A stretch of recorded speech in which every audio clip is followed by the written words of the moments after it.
we are going to start next topic, that is human genetic disorder. It is the last topic of this chapter. Human genetic disorder, that means the disorders, the diseases which are due to by the genetically या genetic के किसी ना किसी कारण की वजह से जो डिसऑर्डर्स होते हैं, they are called genetic disorders. They are basically two types, chromosomal abnormalities यानी chromosomal disorder and second they are gene related disorders. तो क्या मतलब है इन चीज़ों का, क्रोमोसोमल डिसऑर्डर और जेनेटिक जीन रिलेटेड ये है डिसऑर्डर. तो क्रोमोसोमल, सबसे पहले तो मुझे ये समझना चाहिए कि क्रोमोसोम और जीन दोनों में क्या डिफरेंस है. आई थिंक आप लोगों को बहुत अच्छे से पता होगा क्रोमोसोम क्या है. क्रोमोसोम जो हमारे जो सेल के अंदर 46 क्रोमोसोम हैं, और जो जीन है, जीन जो है वो एक फंक्शनल यूनिट है क्रोमोसोम की, एक जो जीन के थ्रू ही जो है जो स्ट्रक्चर जो है बनती है एक ऑर्गेनिज्म की. तो जो क्रोमोसोमल एबनॉर्मलिटी या क्रोमोसोमल डिसऑर्डर हैं, ये होते हैं दो कारणों की वजह से. दो रीज़न है इसमें कि या तो क्रोमोसोमल का नंबर जो है वो चेंज हो जाए या फिर क्रोमोसोम की स्ट्रक्चर जो है वो चेंज हो जाए. अगर क्रोमोसोम के नंबर चेंज होते हैं तो इसके दो रीज़न हो सकते हैं. या तो उसमें कोई क्रोमोसोम बढ़ जाए यानी गेन हो जाए क्रोमोसोम का, या जो क्रोमोसोम है उसका नंबर कम हो जाए यानी कि डिलीशन हो जाता है या तो, और या फिर एक्सेसनेस हो जाती है. तो इस तरह के प्रोसेस को एन्यूप्लॉइडी बोलते हैं, जहाँ पर क्रोमोसोम का जो नंबर है वो घटता या बढ़ता है ड्यू टू डिलीशन और एक्सक्रीशन. तो यहाँ पर इसके बाद क्या होता है, इसको एन्यूप्लॉइडी बोलते हैं. और अगर क्रोमोसोम का नंबर क्या है, मल्टीप्लाई हो गया. मल्टीप्लाई का मतलब है जैसे कि 46 क्रोमोसोम है यानी कि 23 है, और 46 का डबल हो गया या ट्रिपल हो गया, यानी जैसे हम लोग डिप्लॉयड ऑर्गेनिज्म है तो डिप्लॉयड की वजह की जगह कई बार ट्रिप्लॉयड हो गए या फिर और मल्टीप्लॉयड हो जाते हैं. तो अगर कहीं मल्टीप्लाई की वजह से क्रोमोसोम का नंबर घटता या बढ़ता है तो उसको बोलते हैं पॉलीप्लॉइडी. एन्यूप्लॉइडी में जैसे कहीं बार क्या होता है 46 है तो 46 का मल्टीपल नहीं होगा, 46 की जगह कभी 47 हो सकते हैं, 48 हो सकते हैं या फिर 45, 44. तो इस तरह से प्लस या माइनस यानी कि क्रोमोसोम के नंबर का जुड़ना या घटने की वजह से अगर होती है, दैट इज कॉल्ड एन्यूप्लॉइडी. तो जब क्रोमोसोम के नंबर की वजह से कोई प्रॉब्लम आती है तो उसको बोलते हैं क्रोमोसोम डिसऑर्डर, या क्रोमोसोम की स्ट्रक्चर की वजह से. क्रोमोसोम की स्ट्रक्चर कई बार क्या चीज़ होती है, अब इसमें भी मैंने यहाँ डिलीशन या एडिशन लिखा हुआ है. तो जब क्रोमोसोम का नंबर तो सेम रहता है लेकिन क्रोमोसोम की जो स्ट्रक्चर है, यानी कि अगर क्रोमोसोम का कोई पार्ट गलती से डिलीट हो गया या कोई क्रोमोसोम क्या है उसमें कहीं से दूसरा पार्ट आकर के दूसरे क्रोमोसोम का ऐड हो गया, तो वो होता है डिलीशन और एडिशन. या कई बार क्रोमोसोम की स्ट्रक्चर यानी जो जीन का अरेंजमेंट है वो कई बार एबनॉर्मलिटी उसके अंदर होगी. तो इस तरह के जो डिसऑर्डर होते हैं they are called chromosomal disorder.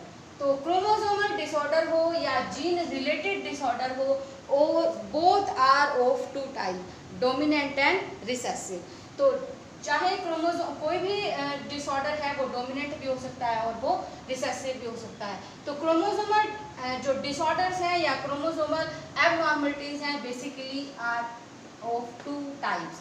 पहला ऑटोसोमल और सेक्स क्रोमोसोमल. यहाँ बात क्रोमोसोम की हो रही है तो इसका मतलब क्या है, आपको सबको पता है कि जो एनिमल्स होते हैं उसमें जो क्रोमोसोम होते हैं वो दो तरह के होते हैं, ऑटोसोम्स एंड सेक्स क्रोमोसोम.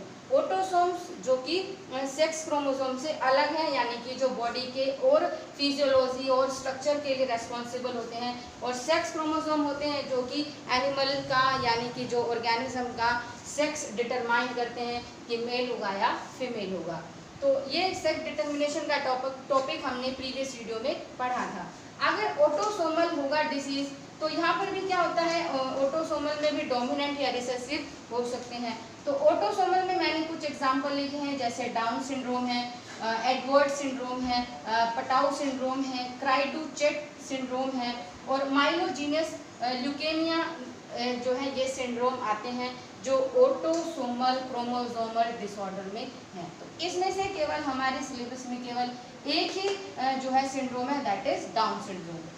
जो सेक्स क्रोमोसोम है इसका क्या मतलब है? इसका मतलब क्या है कि अगर सेक्स क्रोमोसोम के अंदर कोई एबनॉर्मलिटी आती है, चाहे वो प्लॉइडी की वजह से आ रही है या फिर वो स्ट्रक्चर की वजह से आ रही है, तो वो सब आते हैं सेक्स क्रोमोसोम में। इसमें एग्जांपल आता है टर्नर सिंड्रोम का, लिनफेल्टर सिंड्रोम का। इसमें सुपर फीमेल का केस भी हम पढ़ते हैं और सुपर मेल का केस भी हम लोग सेक्स क्रोमोसोम की एबनॉर्मलिटी में पढ़ते हैं।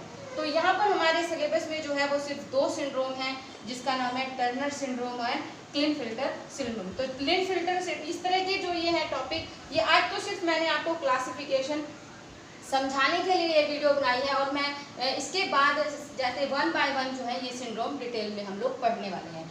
इसके बाद क्या है, जो दूसरा मैंने बताया कि जीन रिलेटेड डिसऑर्डर।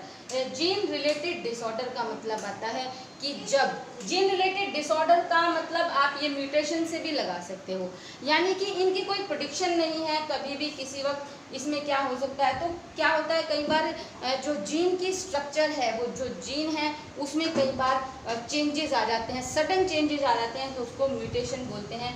और इनके जो ये जितने भी जीन रिलेटेड डिसऑर्डर होते हैं, ये सभी मेंडेलियन के लॉ को, जो क्लासिकल मेंडेलियन रूल्स हैं उनको फॉलो करते हैं, और इनकी हम प्रिडिक्शन कर सकते हैं कि जो आगे आने वाली प्रोजेनी है उसमें ये डिसऑर्डर होंगे या नहीं होंगे। जो हम लोगों ने प्रीवियस वीडियो में पेडाग्री एनालिसिस पढ़ा था, तो उस वक्त क्या है कि हमने उन्हीं डिसीजेज को पढ़ा था, उन्हीं डिसऑर्डर्स को पढ़ा था जो कि मेंडेलियन डिसऑर्डर हैं। क्या, क्योंकि जो ये सिंड्रोम है इनकी कोई प्रेडिक्शन नहीं हो सकती, लेकिन जो मेंडेलियन डिसऑर्डर है उनका वो जो है मेंडल की लॉज को फॉलो करते हैं। तो ये जितने भी हैं ये सारे मेंडेलियन डिसऑर्डर भी बोला जाता है इनको।